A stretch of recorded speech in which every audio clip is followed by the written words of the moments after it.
সেই কমিটি ঘোষণার পরবর্তীতে প্রাইভেট বিশ্ববিদ্যালয়ের শিক্ষার্থীরা তাদের প্রতিক্রিয়া ব্যক্ত করছেন।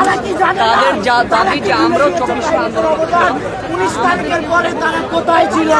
তাদের হলগুলো বন্ধ ছিল। আমরা জানি, জাতি জানে আমরা কি করেছি। তাহলে আমাদেরকে কেন মাইনাস করা হলো? দাবিকে জবাব দিতে হবে। আজকে এখানে এসে জবাব দিয়ে যেতে হবে। আমাদের বোনদের ভেঙে দাও, ঘুরিয়ে দাও, আমাদের ভাইদের গায়ে হাত তোলা হয়েছে, এই জবাব দাবিকে আজকে একটু ফিক্স থাকেন, একটু দাঁড়িয়ে বলেন না ভাই। মাইনাস করা হয়েছে, কি মাইনাস করা হয়েছে যদি একটু বলেন, কি মাইনাস করা হয়েছে? আমরা তো জানতে চাই, এখনো তো দল ঘোষণা হয়নি, কি হয়েছে একটু যদি বলেন। আমাদের সাথে কোনো ধরনের আলাপ আলোচনায় বসা হয়নি প্রাইভেটের সাথে, এর বেশি কিছু আমি বলতে চাচ্ছি না। যখন আপনাদের হলগুলো বন্ধ ছিল তখন আপনারা কইছিলেন, যখন পালিয়ে গেছেন বিদ্যুৎ ভাই তখন কইছিলেন করে পালিয়ে গেছেন। আমরা ছিলাম আপনাদের সাথে, আপনারা প্রাইভেটের রক্তের সাথে আপনারা বিক্রয় করছেন। আজকে আমরা দেখতে পাচ্ছি প্রাইভেট আমাদের উপরে হামলা করেছে এবং আমাদের বোনদের উপরে আমাদের ভাইদেরকে সে সেইভাবে সাথে বিক্রি করা হয়েছে। আমরা ঢাবি সিন্ডিকেটকে ভেঙে দিব এবং ঘুরিয়ে দিব। আজকে আপনাদেরকে হুঁশিয়ারি দিতে চাই। বলেন আমরা কে? আমরা প্রাইভেট বিশ্ববিদ্যালয়। আমরা কে? আমরা কে? আমরা প্রাইভেট বিশ্ববিদ্যালয়কে এত প্রাইভেট বিশ্ববিদ্যালয় যদি আন্দোলনে না আনতো, আপনি একদম ফোনের উপরে 19 তারিখে তারা যখন ঘরে ফিরে গেল, আমাদের 68 জন রাস্তায় প্রাণ দিয়েছে। 68 জন, এই হিউজ নাম্বার।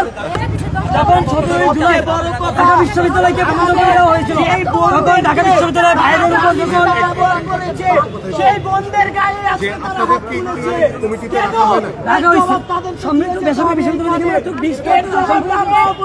মাত্র 20টা আসন বরাদ্দের মতন কি আমাদের দাবি হচ্ছে ঢাকা বিশ্ববিদ্যালয়ের সাথে সাথে সবার সাথে বসে সমন্বয় করা হবে, পরামর্শ করে যারা আন্দোলনের স্টেক হোল্ডার ছিল জুলাই গণ অভ্যুত্থানে সবার মতামতের ভিত্তিতে তারপর তারা কমিটি গঠন করে। তারা তো বলছে যে সবার সাথে বসে একটা নেগোসিয়েশন করা। ওইটা প্রাইভেট বিশ্ববিদ্যালয় মানে না, 20টা আসন মানে না। আপনি জুলাই গণ অভ্যুত্থানে দেখেন প্রাইভেট বিশ্ববিদ্যালয় থেকে কতজন শহীদ হয়েছে, ঢাকা বিশ্ববিদ্যালয় থেকে কতজন শহীদ হয়েছে। এখন তো কমিটি ঘোষণা হয়ে গেল, এখন আপনারা কি করবেন? এই কমিটি আমরা মানি না, সবার সাথে বসতে হবে।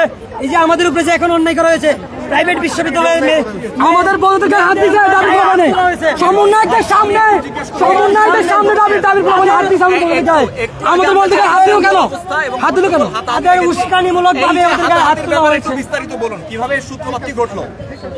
ঢাকা বিশ্ববিদ্যালয়ের ছাত্ররা প্রাইভেট বিশ্ববিদ্যালয়ের একটু সোজা হন। তাদের বুক কি একটুও কাঁপে নাই। তারা যখন 17 জুলাই ঢাকা বিশ্ববিদ্যালয় বন্ধ করে দেওয়া হয়েছিল, যখন তারা গাড়ি গুস্কা নিয়ে বাড়িতে চলে গেছিল, এই মেয়েরাই আমরাই রাজপথে নেমেছি তাদের জন্য।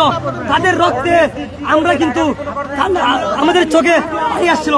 তাদের এটা সবসময় চিন্তা করা উচিত যে আমরা কাদের গায়ে হাত তুলতেছি, আমরা কাদের সাথে বৈষম্য করতেছি।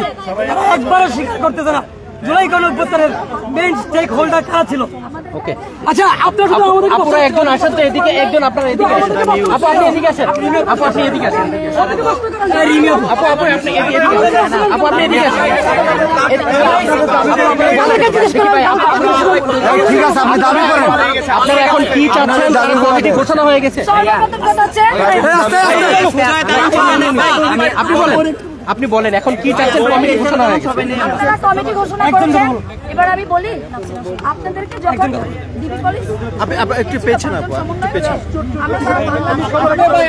একটু পেয়েছেন এবং প্রাইভেট সেখানে সর্বোপরি সর্বোত্তম তারা অবদান রেখেছে।